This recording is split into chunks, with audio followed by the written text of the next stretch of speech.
I am good. How's it going, Nikki?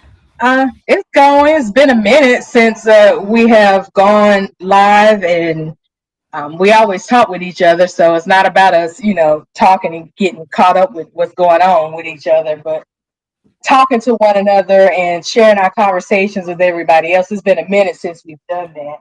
So did you work today? No, I was off today, so and I'm happy about that. Okay, so I'm still kind of a little discombobulated, but it's all good. We're gonna get there, get back in the swing of things.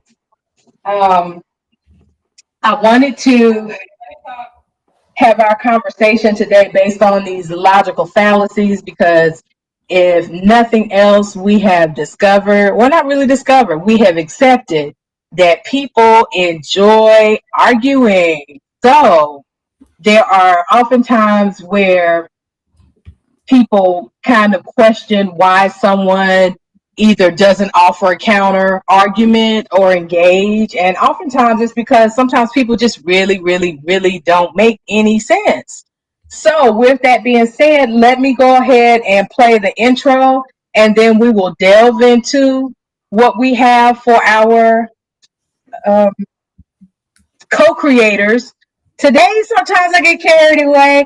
Miss Ma'am, I'm going to give you your props because if nothing else, you are definitely a master at logic. So I appreciate you for those very reasons, my sister. So I don't think people give you enough props for what it is that you bring to the sector. So with that being said, let me go ahead and play our intro, and then we will delve right on into just today's discussion. Let's see, which one of these am I going to play? I can't remember which one to play. Anyway. The show, my man Dave. What's up? What's up? Welcome to the show, yeah. What's up? What's up? Welcome to the show, my man Keith. What's up? What's up? Welcome to the show. Come on, welcome to the show. Come on, welcome to the show, sir. What's up? What's up? Welcome to the show, yeah. What's up? What's up? Welcome to the show, 25. What's up? What's up? Welcome to the show, yeah. Welcome to the show. Come on, welcome to the show, Trinidad. What's up? What's up? Welcome to the show, 301. What's up? What's up? Welcome to the show, Bell Hayden. What's up? What's up? Welcome to the show. Come on, welcome to the show. Come on, welcome to the show, Energy. What's up? What's up? Welcome to the show, Go Go. What's up? What's up? Welcome to the show, Big L. What's up? What's up? Welcome to the show, yeah. Welcome to the show. Come on, welcome to the show, 58. What's up? What's up? Welcome to the show, Donnell. What's up? What's up? Welcome to the show, my man, bro. What's up? What's up? Welcome to the show, Nickel. Welcome to the show. Come on, welcome to the show, Big L. What's up? What's up? Welcome to the show, Big Jeff. What's up? What's up? Welcome to the show, Holly Honey. What's up? What's up? Welcome to the show, honey. Welcome to the show. Come on, welcome to the show, Big Ed. What's up? What's up? Welcome to the show, Gina. What's up? What's up? Welcome to the show, Nina. What's up? What's up? Welcome to the show, honey. Welcome to the show. Come on, welcome to the show, the Cab. What's up? What's up? Welcome to the show, my man Mike. What's up? What's up? Welcome to the show, my man Slow. What's up? What's up? Welcome to the show, nigga. Welcome to the show. Welcome to the show, my nigga Quincy. What's up? What's up? Welcome to the show, Let's Go. What's up? What's up? Welcome to the show, S3. What's up? What's up? Welcome to the show, Silky. Welcome to the show. Welcome to the show, Sweet Lisa. What's up? What's up? Welcome to the show, Miss Tina. What's up? What's up? Welcome to the show, 58. What's up? What's up? Welcome to the show, down there. Welcome to the show. Welcome to the show, Highway. What's up? What's up? Welcome to the show, Big Zach.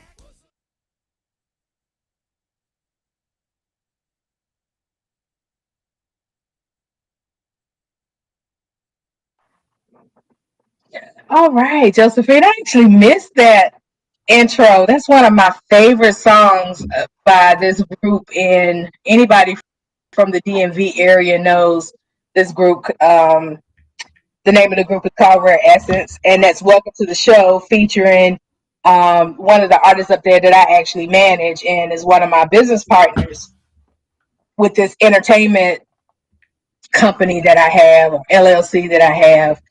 His name is David 32 Ellis Sr. So for those who, as I said, are from the DMV area, he has performed he's an original member of Junkyard Band.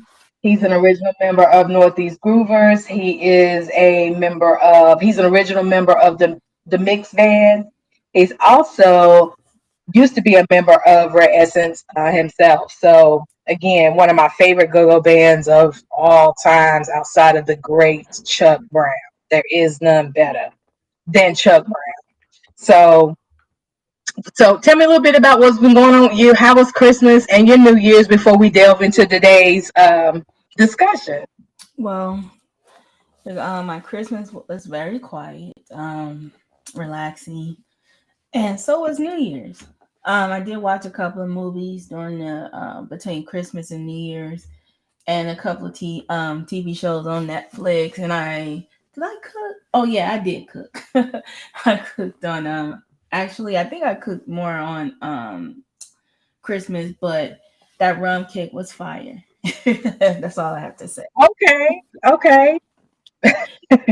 That's not the first time you have talked about ODing on that rum cake. So when I actually come down to visit you for your son's graduation, I hope that we will go out and have some of that rum cake because I really, really, really am just curious about how is it that it just gets you so loopy. So I need to make sure that it's nothing else other than rum in that cake. Well, maybe it's just me. I'm not a liquor connoisseur, so that's why. Well, I think within the most recent events, I might become a liquor connoisseur, although I do have much better things to do with my time. So I wanted to, let's acknowledge some of the people who are in the chat with us who have made it known, if I could steal that from the great DJ Drama. Let's see. We have Germ on the board, Carla Martin. Keep my name out your mouth. And ever since she said that, people kept their names out of their mouth. So let's see. You might want to disable Nightbot because Germ wasn't spamming. Well, we're trying some other things with Nightbot. So we want to also welcome Nightbot to the show because of something else that, as I said, we're trying to do. So I do see Ms. Murphy in the chat, and I wanted to dedicate today's show to Miss Murphy, Miss Murph. See, Josephine, you got me calling her Miss Murphy. That's what I call her. Her name is Miss Murph. So we want to dedicate today's show to Miss Murph because I really do appreciate the fact that she does ask very salient questions. I do see some people from other sectors in, Shrink and Sharon. It's some other people. Let's see. Karma 52. Well, Karma 52 is from this sector, but most people know what they don't know. But it's been alleged that I go to other sectors to steal subscribers, which I don't. But there's some other people from the other sectors that I'm in that are starting to come over. So we want to make sure that, we welcome them, etc. But Miss Merv, today's show is dedicated to you. I normally dedicate my shows to YM because YM is always asking me questions and she likes to laugh at me when I get stuck on things or when something is not working, which I am so cool with. And we'll just kind of go from there. But yeah, Nightbot will be joining us, and Nightbot is something that we are trying with the let's see. I'm sorry. Nightbot just said something. So at any rate, y'all, please just bear with us. Nightbot is new and we're trying some things out, and there's some things that are going to have to be worked out or what have you, but we have some new Nightbot. So hopefully it doesn't disable anybody or time anybody out. So y'all, please just bear with us. But at any rate, let's go ahead and delve into today's show. So today's show came from, actually JJ suggested it. So JJ sent me an email and he said, it'd be nice if you do a show on logical fallacies and maybe try to keep a fallacies that we You're going in and out. have going on in the sector. But can you hear me? Hello? Yeah, I can hear you. I'm just trying to check to see if you're still going in and out. Oh, okay. Well, there's so many arguments going on and so many different strands of arguments, if I can use strand, is, let's see, who posts more than one symbol. Okay, so could you all stop posting more than one symbol in the chat, just please, just for Nightbot. Again, that's something I have to kind of figure out. So please just bear with us. Hold on.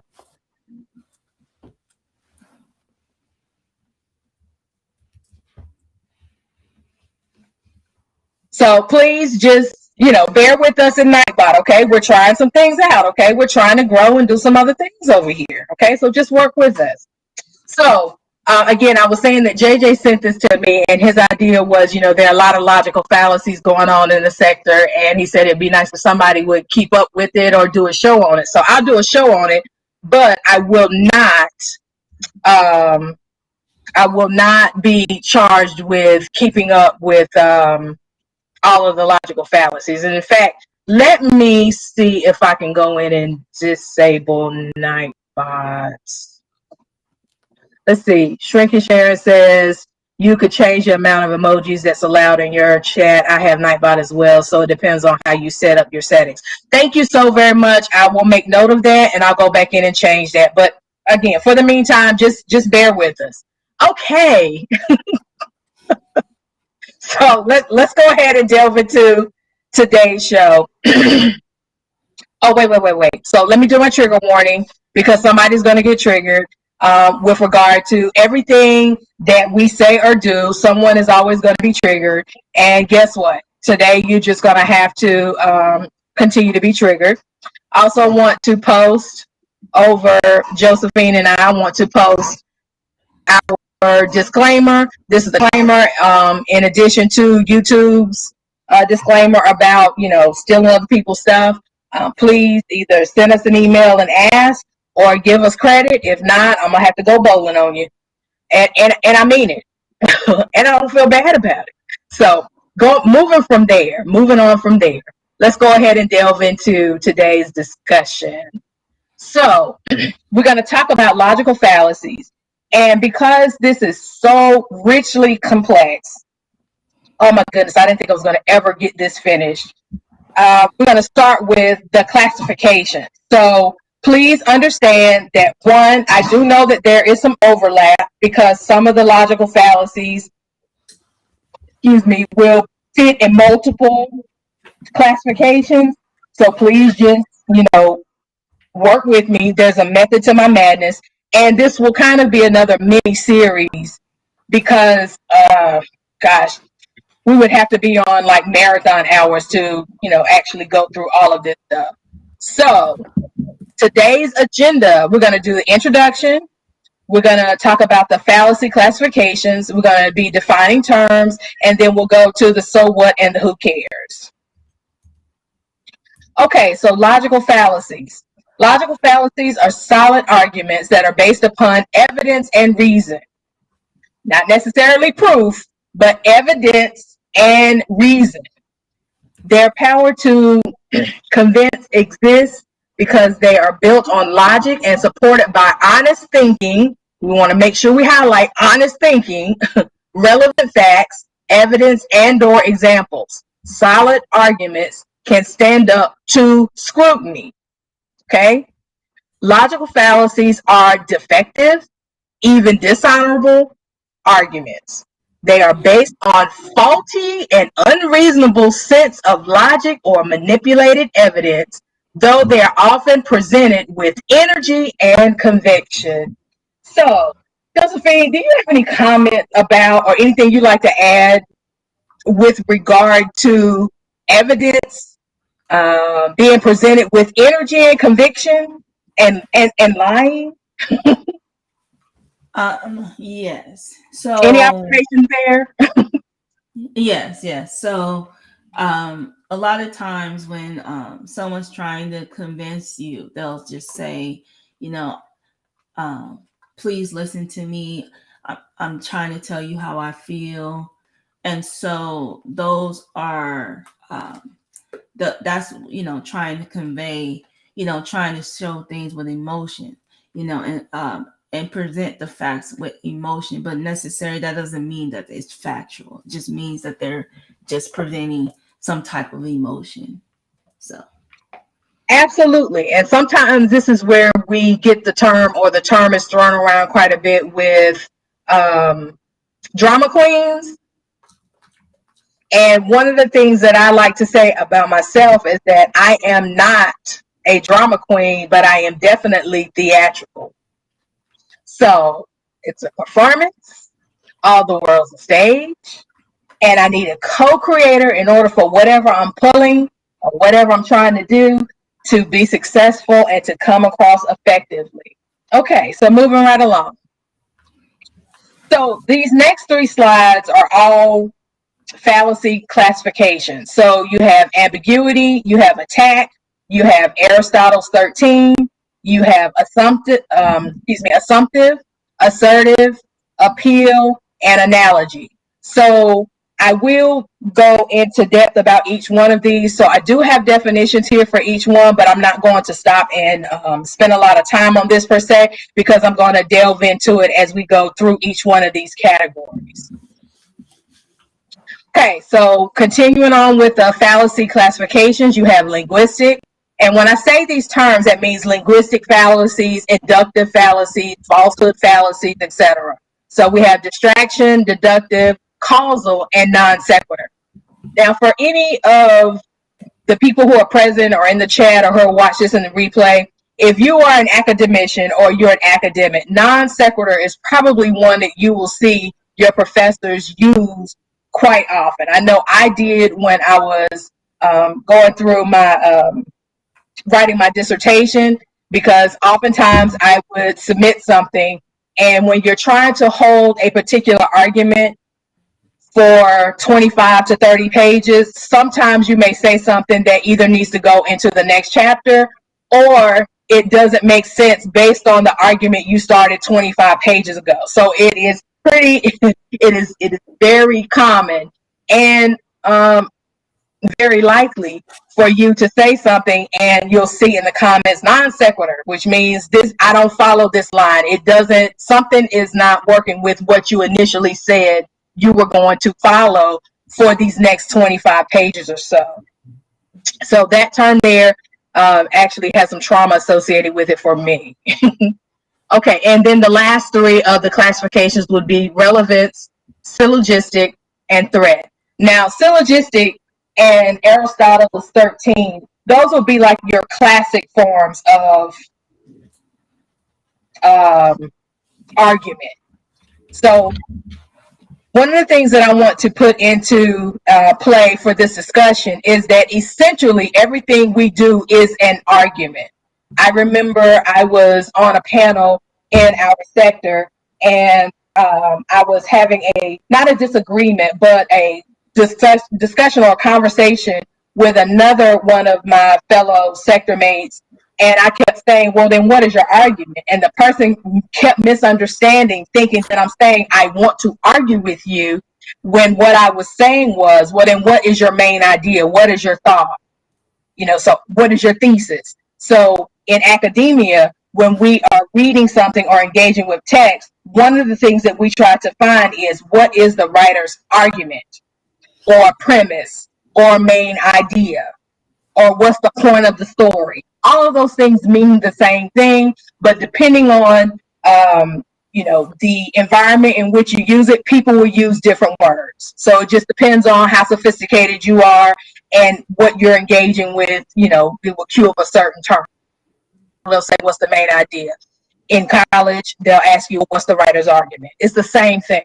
So essentially, everything we say and do is an argument. Even with what I'm telling you right now, I'm presenting you with an argument. Now, once you actually make a statement and you present your main idea, you as the writer or as the presenter are charged with presenting evidence that links back to whatever your main argument is. Now, logical fallacies come into play in these categories. And again, you'll see that these categories are broken up into crazier categories. It is your job as the writer and as the one who presents the argument to unfold it using the appropriate evidence at the time you make the argument. No one is going to wait for you to go and get your evidence. This is why sometimes when people are arguing with Carrie Ann, she eats your ass up, because she comes with her evidence at the time she's making the argument, not 10, 20, minutes later, or, want to wait and do 60 shows or whatever. And the same thing goes with when you're putting this stuff in writing. Your audience or your reader is not supposed to wait for your evidence. But again, I want to say this, and I really need you all to understand. Whoever submits the argument is charged with providing the evidence. Does that make sense? Does that make sense? Okay. I can't see the comments, so you have to let me know if somebody wants me to stop and say something. And hopefully Nightbot is, not still timing people out. But again, please just bear with us with Nightbot. Again, we'll work the kinks out of that. Okay, so moving right along. So Josephine, do you have any questions, or are there any questions that popped up in the chat that you think I need to answer before I move on or move forward with the first category? Well, Miss Murph said that that makes perfect sense to her. So good, Miss Murph, because this presentation is just for you. We're just going to let everybody else listen in. Is that okay? Yes. Jesus wept. Listen, Jesus weeps every time a logical fallacy is committed. Okay, y'all. Moving right along. So the first category, or the first section that we're going to deal with, is ambiguity. Okay? So some fallacies fail due to ambiguity in given statements where multiple meanings are possible and hence no single clear meaning is available. Okay, so let me read that again. Some fallacies fail due to ambiguity in given statements where multiple meanings are possible and hence no single clear meaning is available. Now remember, we don't want to forget who the onus is on. Okay, so under the classification of ambiguity as a fallacy category or classification, we have accent, we have accident, we have equivocation, we have reification, we have composition and division, we have appeal to common belief, and I believe that's amphiboly. So hopefully I didn't put the accent on the wrong part of that term. But so for number one, with accent, accent is emphasis that changes the meaning of a sentence. So let's see, do I want to give examples now? Okay, I'm going to hold off on examples, but we do know what emphasis on something more than something else does. It could be a word like a liar, and your argument is, well, you are the liar, not me. And when you don't provide any evidence like that, that really doesn't hold true. Now, again, I will, in another presentation, go through each one of these and I will give you all examples of them. But for right now, this is going to be our starting point. Okay, the next one, accident. A general rule used to explain a specific case not covered by it. Let me say that again. A general rule used to explain a specific case that's not covered by it. Equivocation. A single word with more than one meaning. Could you take Carrie Ann's thing off the comment off the screen for me, Josephine? I can't see on there. Okay, thank you. Reification. Now, reification is something that I dealt with a lot in my dissertation because I dealt a lot with race. So when you start talking about, so an example of reification or reification of race would be like treating a concept as if it is a concrete reality. Now, in my dissertation, I talked about race as being a performance, and that is my argument. And part of the evidence that I use for race being a performance is that people are able to pass into one ethnicity or another if they have the phenotypes to be able to do so. Okay, so sometimes when, so an argument against me would be, if I'm saying that race is actually like a real concrete thing, someone would counter my argument by saying, don't reify race. Is this reification of race? Okay. Now I said I wasn't going to go deep into stuff, but again, this is part of like my wheelhouse. So again, I will go back through these things for those who are joining and those who will watch this in the replay. And I will talk about specific arguments that are floating around this sector like diarrhea. So we will address those. So composition and division. Now those are two different ones, but they normally show up in pairs, and I'll tell you why. So composition is generalizing from a few to the whole set, and then division is assume the answer would be two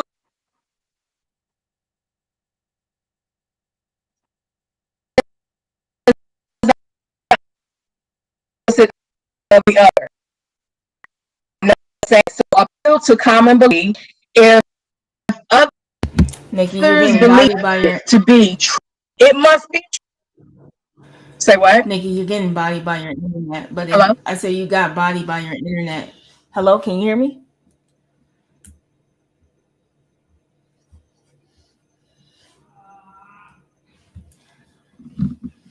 Hello. While Nikki is fixing her internet issues. You can hear me? Okay, so your internet is kind of bodying you. So if you're talking, yeah, you sound robotic. Okay.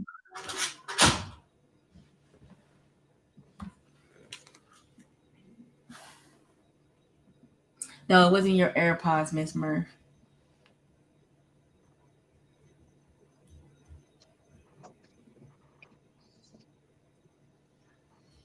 While she's fixing that, did anybody have any questions about the anything that she just discussed about ramification and composition and division?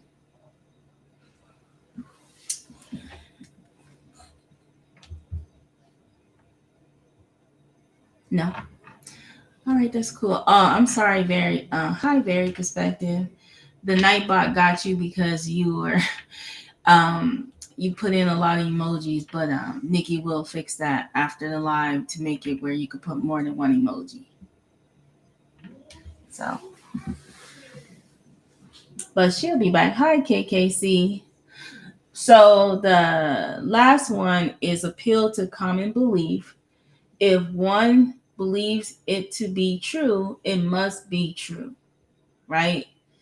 So if someone believes something is true, right, and they believe that that's true, right, that belief, then everyone believes that it's true too, because that one person who they believe is credible will say is true. So that's what appeal to common beliefs are. Are you back yet? Can you hear me? Yeah, I can hear you now. Okay. Yes. Yeah, sorry about that. I don't know what's going on, but at any rate, but I did miss something, so that must have been a cue for me to go on. Okay, so the next one would be affably, or however you like to say it. A sentence has two different meanings. So sometimes we use those type of words, double entendres, but at any rate, would be we did accident already. So let's move on to the next one. Okay, so the next one out of the this particular would be an attack. The best form of defense is sometimes to be attacked. And an argument is failing. Many people will go on the offensive, seeking to destroy the other person's confidence rather than their argument. So we definitely see a lot of this going on. To attack, and reading this chart for me? Yes. So the first one is anger. Using anger as a weapon. many questions, overloading them with lots of questions. Personal inconsistency, past words or deeds do not match claim. Poisoning the well, discrediting the person before they speak. Straw man, attacking a weak argument used by the other person.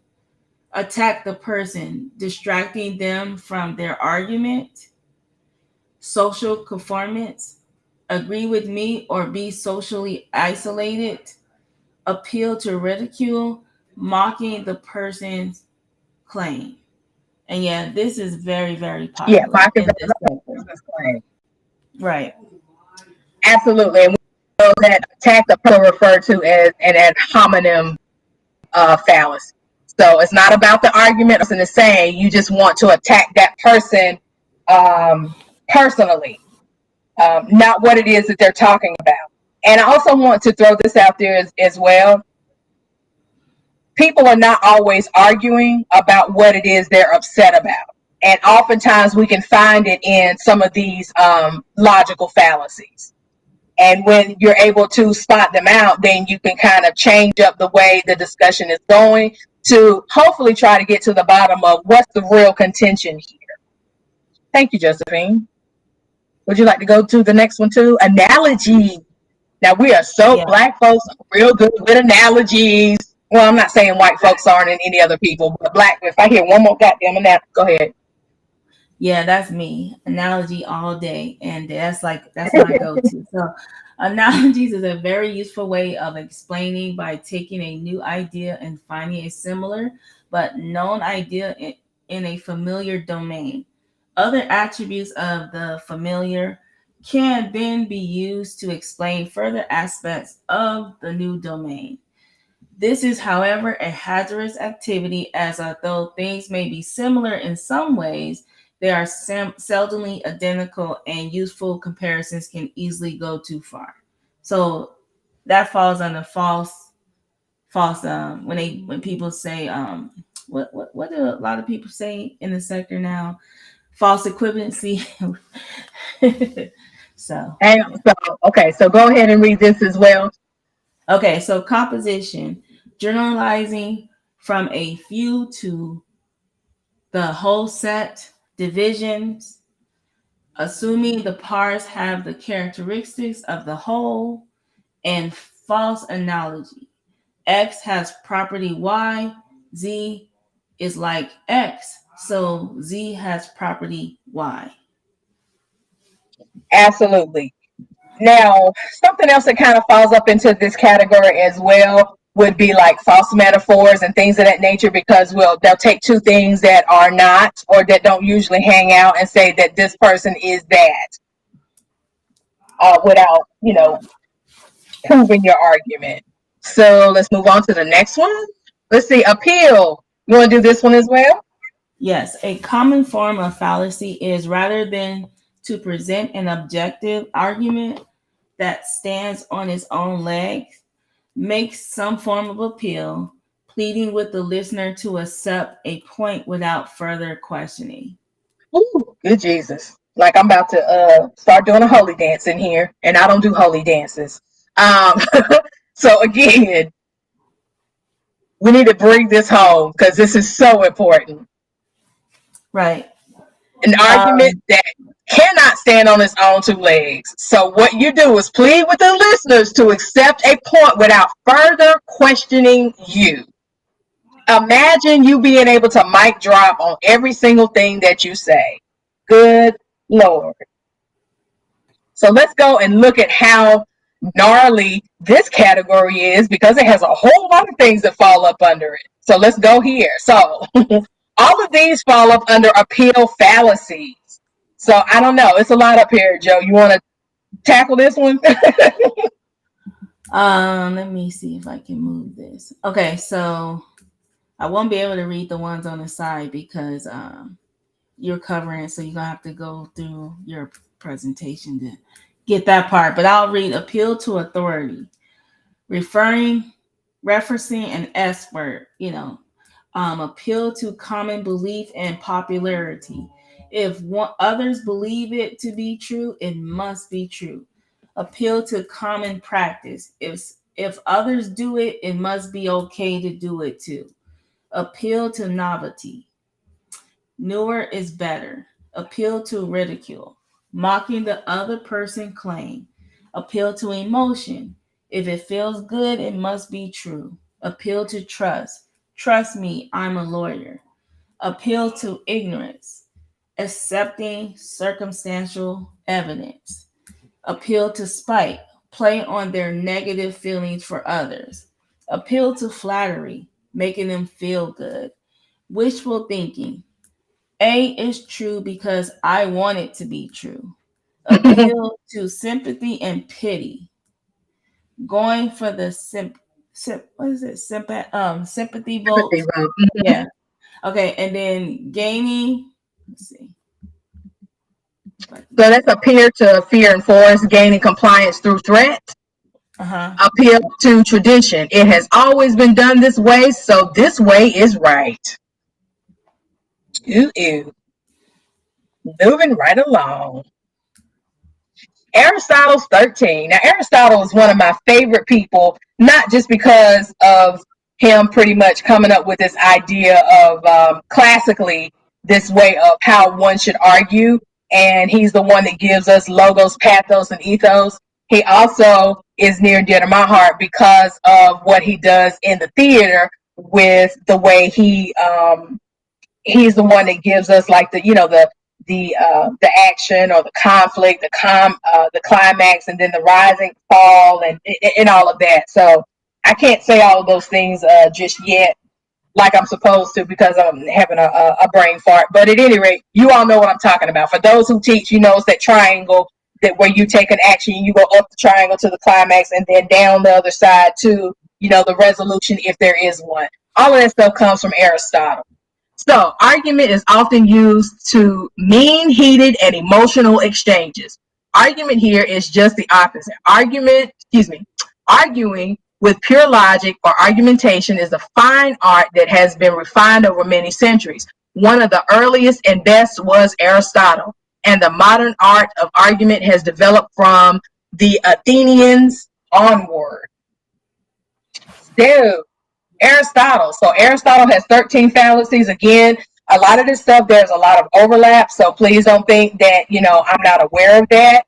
Just know that certain fallacies will fit in multiple places depending on the language or the variables that are being put in the X and the Y, etc. Okay, so Aristotle has two broad categories, and then he has some subcategories up under there. And because they've been defined elsewhere, I did not define them on this particular slide. So we have non-linguistic and then linguistic fallacies according to Aristotle. So the non-linguistic would be the accident, affirming the consequent in a certain respect and simply, ignorance of refutation, begging the question, false cause, and then many questions. Linguistic fallacies, according to Aristotle, under his 13, would be accent, amphibly, equivocation, composition and division, and figure of speech. Now, we'll say and offer this disclaimer, the one with figure of speech is not the way we use figure of speech in the modern era or in the 21st century. So that one up under Aristotle's 13 fallacies is one that we would say is antiquated. So that does not apply with the way we are using it, but it is one of it's listed there. Moving right along. So assertive. Sometimes assertion is a good and effective way of persuading people. Demonstrating confidence and removing aggression and passivity is an adult and clear way of stating your case. However, if, however, assert something to be true when it is not, then at best you're using assertive fallacy. At worst, you're just simply telling a lie.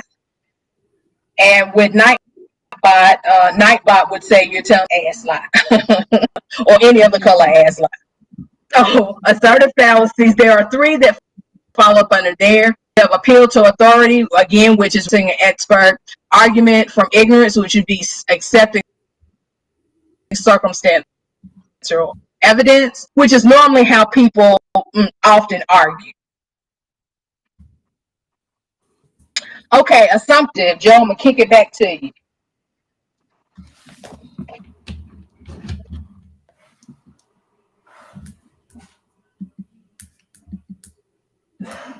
Josephine, Right, I'm Joe. still here. Oh, can you hear Okay, but me? you're giving yes, but you're giving YM an opportunity to laugh. Oh, okay. I'm sorry. Some fallacies Let me fail. go ahead. Go ahead. Go ahead. Yeah. Some some fallacies fail due to unspoken assumptions which are made. The limitation of language means that we regularly miss out important information. This may also be used deliberately to add hidden meanings to the message. Absolutely. So let's go and look through these categories. Now, again, and I've said this several times, with these categories, again, there will be follow-up discussions where we will delve deep into some of these classifications one at a time. So I realize that this may be information overload for some people, but we've got to start somewhere. So here's another juicy one here. So you want me to read this one or you got it? Yeah, I'll read some of them. Post is that post havoc? X follows Y, No, therefore X. post. Yeah, post hoc. Yeah, X follows Y, therefore X causes by Y. We've seen that before. Complex questions, two questions, one answer is allowed. Division, acting as if something is true. Illicit major, all X is Y, no P, which is a subset of Y, is X, therefore no P is Y. Illicit manner, all X are Ys and all X are Ps, therefore all Ps are Ys. Slippery slope, loosely connecting statements with ridiculous conclusions. False cause, a cause B, but no proof. False effect, A causes A. B. Oh, yeah, A causes B, but no proof. False effect, A is assumed to cause B. B is proven wrong, so A is wrong. False dilemma, choose is A or B. Choice. I don't know what I Right. see. I need my glasses on. Is A or B? Reject A is selecting B. Excluded middle. Only extreme views are valid. Undistributed middle. All A is B, all C is B, therefore all C is A. Four terms. All A is B, all C is D, so all A is D. Hasty generalization from too small a sample. Begging the question, circular reason to prove assumed premise. Insignificance, making a minor cause seem major, appeal to novelty, newer is better, and then I can't see that one at the top. That one is accident. A general rule used to explain a specific case, not. And then one that you skipped over was wishful thinking, which is slippery slope of false dilemma, popular ones in the sector. Yes, true, because I want it to be true. Wouldn't it be nice? Very perspective says slippery slopes and false dilemmas are the popular ones in the sector. So Absolutely. I agree. Okay, so linguistic. As I said, y'all, it may feel like I'm kind of rushing through this stuff, but again, we will do other parts to it. So please stay tuned. I'm giving you all charts and guidelines for quick reference. So linguistic. The English language, for that matter, is rather complex, and there are many rules that can be used and abused to create meaning that may or may not be intended. So let's look at this category. So under here, again, we have accent, we see affability again, we see composition, division, and equivocation. So I'm not going to reread those because we've said those plenty of times in other places. Let's see. So the next one would be inductive. Inductive reasoning uses a move from specific instances to general rules. Inductive or generalization fallacies fail due to breaking the rules of this form of reasoning. So under that category, we have composition, false analogy. I don't think we've read that one, so I will read this one. And I don't think we've read misleading vividness, so I'll do that one as well. X has property Y. Z is like X, so Z has property Y. Again, that sounds ridiculous. Misleading vividness. A memorable few events prove high probability. Again, just reading some of these things out loud again is kind of like, okay, this is why sometimes I just have to disengage altogether and just say, you know what, I'm going to let you have it. Falsehood. Perhaps the simplest form of fallacy is barefaced lying. Did y'all see that? Barefaced lying. Where the speaker deliberately tells something that is untrue, perhaps in the hope that the other person will not notice. So let's look at the ones that fall under this falsehood category. Joe, you want to kick this one off? I don't think there's anyone in here that we haven't read other than assertion, maybe? Yeah, assertion. What I say is true and wishful thinking. A is true because I want it to be true. Oh, yeah, well, you said that one. And then Right. false compromise. Extreme views are wrong. The middle way is right. False effects. A is assumed to cause B. B is proven wrong, so A is wrong. So yes, absolutely. Yeah. Sorry. Go ahead. And then false cause. It caused B, but no proof. So A causes B. Yeah, I don't know why I say that. A causes B, but no proof.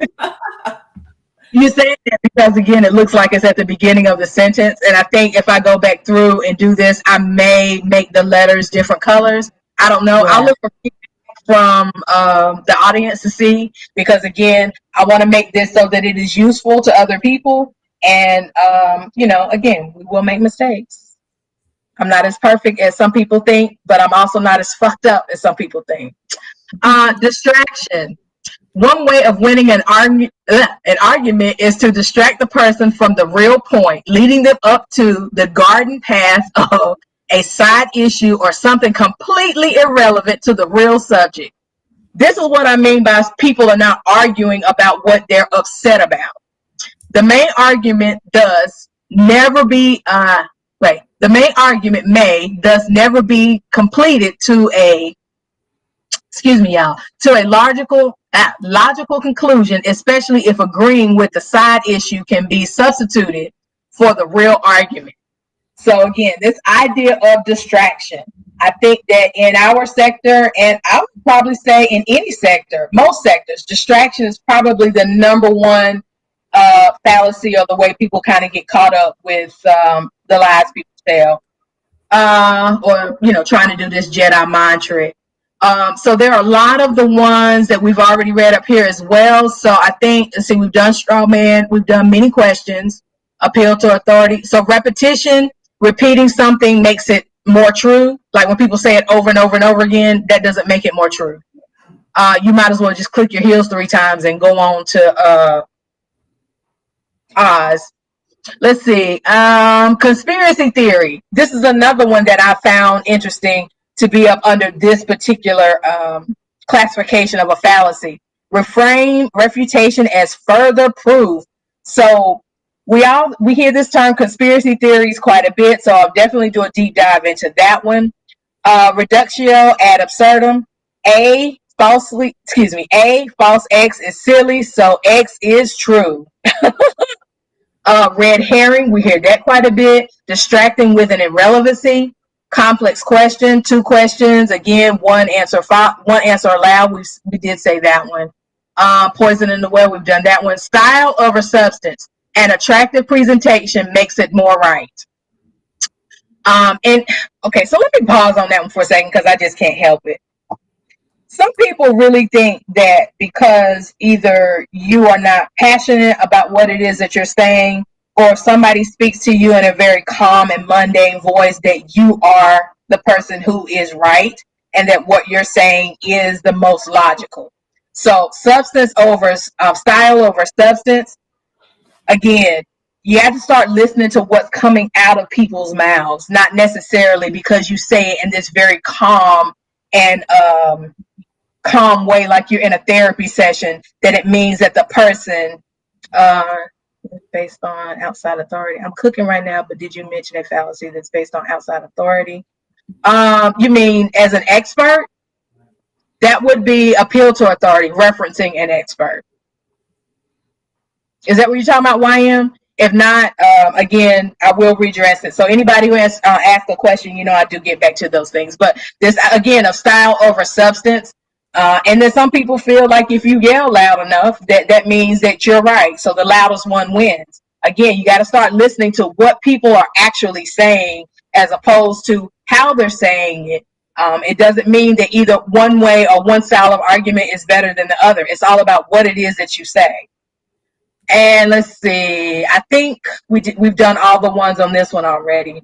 So all of the other ones. So let's move right along. So deductive reasoning uses a move from general rules to specific instances. Deductive fallacies fail due to breaking the rules of this form of reasoning. So let's see what falls up under there. Joe, you want to kick that one?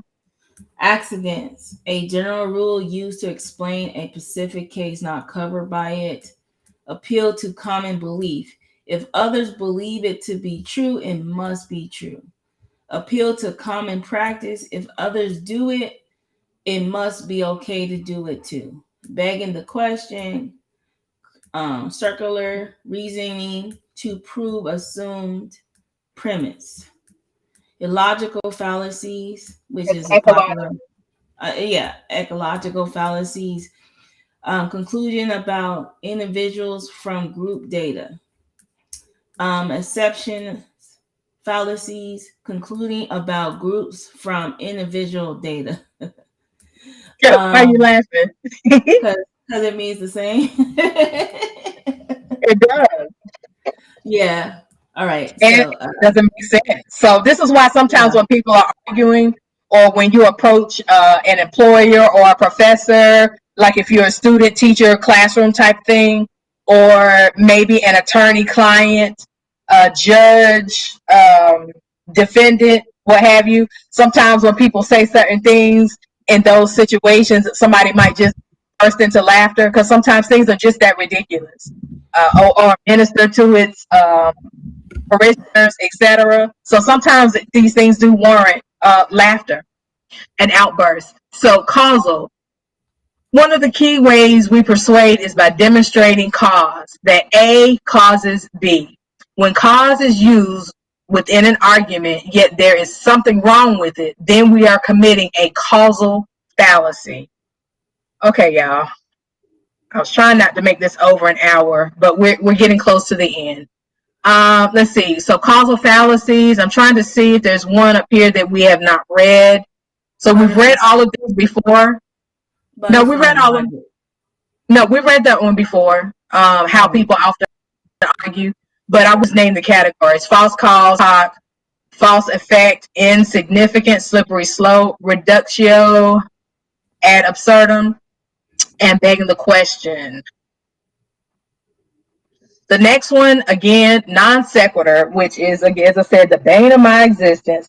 Not because of me being an illogical person, etc. It's just, again, whenever your, let's say, main idea is 20 to 30 pages ahead of where you're writing, sometimes it's very easy to get off track. So every time I saw non-sequitur, I really just wanted to stop and start over. Let's see. When one thing follows another in a predictable sequence, it gives us a way of creating a valid argument. However, when we make the assumption that there is a Y that follows X relationship, yet this is not proven, even though it may be common sense, then we are making a non sequitur fallacies, which literally means it does not follow. Okay, so there are some different ones on this one. Do you want to read these? Read the ones that we hadn't covered already? Missing the point, drawing the wrong conclusion, logical inconsistencies, arguing that contradicts one another, in a certain respect and simple, extending assumed boundaries too far, affirming the consequential. Say that for me. Consequent. Consequent. Okay. If A, then B, B is true, so A is true. Denying the antecedent. I can't say that. Antecedent. Antecedent. Mhm. My speech impediment got me. If A, then B, A is false, so B is false. Absolutely. So again, in a certain respect and simply, again, we saw that as one of Aristotle's classic fallacies there. So again, I just wanted to draw your attention back to that because I said it would be defined later on. Again, and we will take a deep dive into Aristotle because he's just that dude. Go ahead. Just for a little breaking point. Mhm. We're only just given the classifications. At some point, we're just going to kind of simplify it and make it easier for the audience. But go ahead. I'm sorry. Oh, no need to be sorry. Again, I said it several times, so thank you for reminding us of that. Again, we Right. will take a deep dive on some of these categories. And what I mean by the classifications would be there would maybe a presentation just on non sequitur where we give, explicit, more in-depth definition and examples of each one of the things that fall up under non sequitur. So that's what I mean by we will come back to this. But again, this is just where we're starting and letting you all know because I do have people and detractors in my Umar Johnson voice who will try to challenge that I have been remiss in leaving some things out. So I'm letting you know what was in there. Trust me, I've read probably 15 to 20 sources just to kind of put this together for you in a way that I think that is digestible. So, relevance. Sometimes making an argument, we will use points that may seem to make sense, but when looked at with a more critical eye, actually contribute nothing of relevance that supports the main claim. So, these would be in the classification of a relevance fallacy. All of these different subcategories would fall up in there, and I think that we have read all of them. Yes, we've already read all of those, so we're not going to go through and read the definitions up under those. So let's move right along to the next one, which is threat. Josephine? One way of avoiding having to make a real argument is to evoke fear or concern in the other person. Arguments that provoke such basic emotion leads to the other person abandoning a logical stance and falling into a defensive mode as the fight or flight reaction is triggered. Ooh wee. Wait, do I need to put the trigger warning up again? Because we did use that term. Triggered. Triggered. Okay, let me go. So, appeal to fear, appeal to ridicule, social conformance, the reductio ad absurdum, and assertive. Again, these are all of the subcategories that fall up under this threat fallacy. And I think we have some very vivid instances of this as well going on in our sector. And I've observed these things in other sectors. Okay, so this one is the last category. And I just think this is a super sexy word. Syllogistic and syllogisms. Okay, a syllogism is an argument that has a major premise, a minor premise, and a conclusion. So it's three parts to it, and often appears in a form A is B, C is D, therefore E is F. It is a specific form of argument with very specific rules that are easy to break. In many ways, syllogistic fallacies are the classic form of fallacy. That means that something's either wrong with the beginning, something's either wrong with the middle, or something's either wrong with the end of your argument. Okay, so again, we've read all of these before, I think, except for the undistributed middle. I think we read the illicit minor, major, and 4 terms. So the undistributed middle would be all A is B, all C is B, therefore C is A again. So I realize again that this would be considered information overload. So this is why we will have upcoming discussions and deep dives. What I would like to do is to open up the floor or open up the comments for people to say which fallacy classification they would like for Joe and I to start with first. I think that practically or logically, we probably could cover maybe 2 or 3 at once as far as the classifications, except for the ones that are larger. And, like to get some engagement on that or some, participation from you all to see which ones you're interested in or most interested in first. And then we will do a follow up with that. And before we leave, part of what I always do is the so what and the who cares. And as I said earlier, today's show is dedicated to the illustrious Miss Murph, sometimes elusive, sometimes aloof Miss Murph. But at any rate, so what and who cares at Miss Murph? All right. So logical fallacies can be useful in the following ways. Fallacies can be used as a source of humor. Fallacies can be used to distract people from the issue. And fallacies are an easy way to strike a blow at an opponent or opposing idea. These things only work when the other person is not necessarily well versed in logical fallacies and doesn't pick up on it. Now, I'm not talking about as a sense of humor. Because we do know that we roast and all these other types of things. So you can, violate or, participate in all these logical fallacies when you are, being comical. But where this really, really trips a lot of people up are in some in more serious situations, especially when it comes down to writing. So with this being said, we are close to the end. However, we do have a sponsor, as I've said in my community post. The Dr. Joe and Nikki show has picked up a sponsor. So at the end of our shows, we would like to, offer some words from our sponsor. And today's sponsor is Shout Into the Void Energy Drink. We have already introduced the Mean Girl Blackberry. So guess what? We have a new flavor alert. And it's called Speakeasy Apple Rhapsody. When the message needs to pack a punch, Shout Into the Void's newest flavor, Speakeasy Apple Rhapsody, will deliver a tight choke on your throat.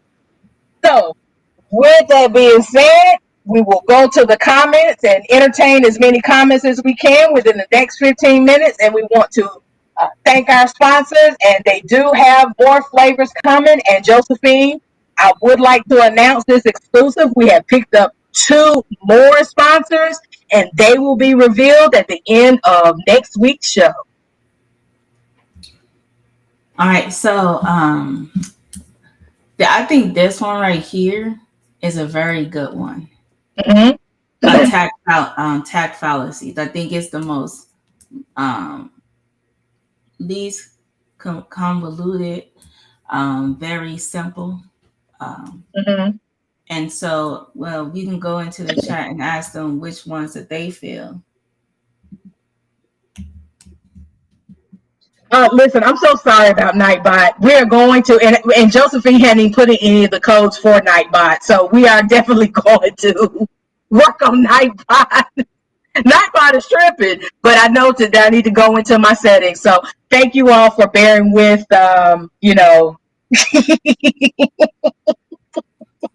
Well, for me, we figure out Nightbot. So, no, this one, the attack fallacy, is really the one that I would like to start off with, per se, because it's very simplistic. And so, anger, appeal to ridicule, social conformance, attacking the person, straw man, poison the well, personal inconsistency, and many questions is a good one to start off, to springboard off of, because This is basically what this sector is really built on. There's the roasting part of the sector. There's the laugher. There's the laughing, but then there's the dark side of the sector: doxing, exposing people, ridiculing people, stuff like that, trying to get people to agree with them, and things like that. So I think that this would be a great one to springboard off the attack fallacies. Then we, give good examples, and then it would be very engaging to the chat. So to talk about these types of things that go on. So what do you think? Audience, what do you think about attack fallacies? You're going in and out.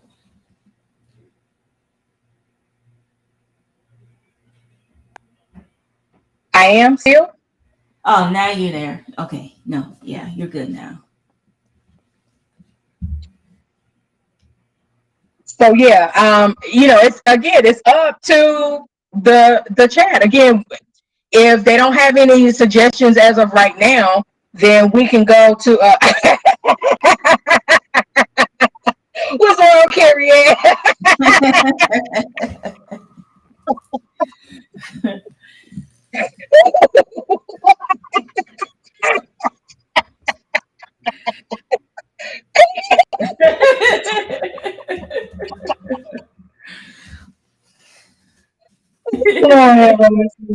I can't. Okay, Joe, listen. I was trying to listen. Let me mute myself. So YM says that those are good ones, but maybe next time there could be a poll and the choice could be on the screen. Yeah, or what we can do is, Nikki, why don't you put a poll on your community tab, right? And then put the fallacies there, and then the ones that give us the most, then we'll start from there. Right? You got me on mute. That's a good idea, YM.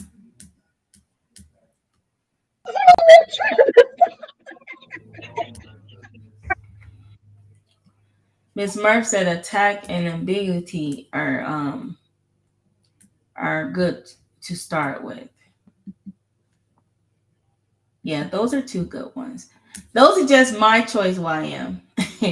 Now, if we put a poll up on the channel, then people can pick the one that they want to hear more about, and then we'll go in depth on that.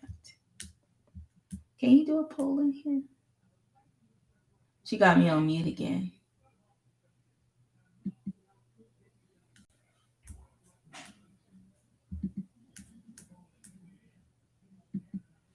I'm just not like I was trying to be mature. I'm so sorry. I'm just laughing at Nightbot. So I really do need to get my life. So listen, at this Nightbot is a colorist.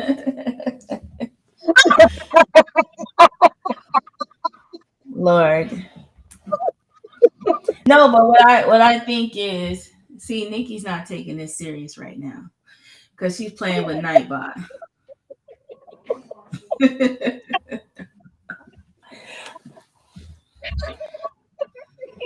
So yes, you can get Nightbot to say all kinds of things. I guess Nightbot has a mind of his own.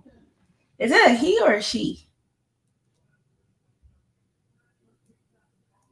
Now she's playing with my Nightbot again. So does anyone have any questions, or even though this is actually information overload, I'm sure this is just what we're going to talk about, and we're just going to make sure that people have an understanding. So when we start talking about it, they can always refer to this video and go through the terms. I'm sure the transcript will basically repeat everything that we said. So it'll be a lot easier when we start talking about these different fallacies. Okay, so before I start having another giggle fit, I want to thank everybody for joining us once again as co-creators to this wonderful moment within the sector, on YouTube, in your lives, in the universe, in the afterlife, all the other kind of stuff. And if there are no more questions at this point, we're going to go ahead and close this out. Josephine, do you have any closing words for guests in our show? I'm looking forward to seeing you guys on my next live and this next live. Absolutely. I may do a pop-up live next week, and of course, there's always humor behind my live. So we'll see. We'll see what's next or what's in store. Oh, okay. Wait. So before I play the outro, Miss Murph, do you have any specific questions? Which one would you like for us to delve into first? I heard you say ambiguity and not personal attack fallacy. Were those the ones that you wanted us to do next?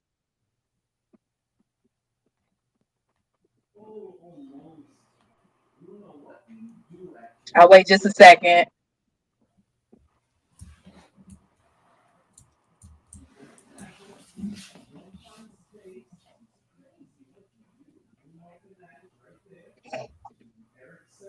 Attack or ambiguity. Okay. All right. Well, I got you. You ask and you shall receive. So we also want to thank Nightbot, our new chat, I guess, chat Karen, and I guess we'll come up with other names for him. Again, I will adjust the emoji count. And please make sure that you purchase your Shout Into the Void energy drinks. It will get you together. It will tighten up that throat, all that good stuff. So please make sure that you support our sponsors. Thank you very much, Josephine. As always, it's been a real one, and we're going to keep doing this until we feel like stop doing this. Thank you. Come on, come on, come on, come on, come on, come on. How y'all doing tonight? Sunshine. Who run the world? What's up, my baby?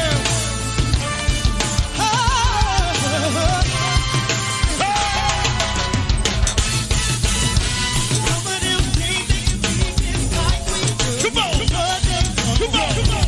They can check, I can check, disrespect us. Boy, don't even try to play us. Boy, this beat is crazy. This is how they make me. Take my baby, it goes out to all of my girls who are in the club, rocking the ladies. Who get buying for themselves, get more money later. I think I need a one of these project things. I'm so good with this, let me tell you, I'm so good with this. Oh, boy, I'm just playing. Hey, come here, baby. I hope that you feel like me, even if you baby.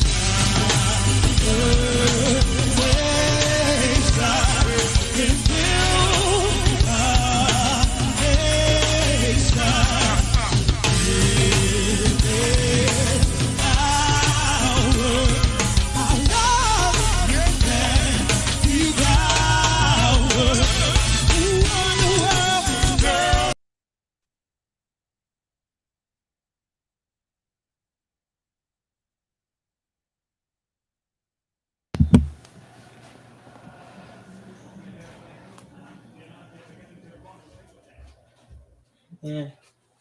My fault. I didn't mean to call you while you mid live, but I'm over here. I was gonna click the Apple Pay. They told me something. Oh yeah, I said definition funds. I was like, huh? Oh.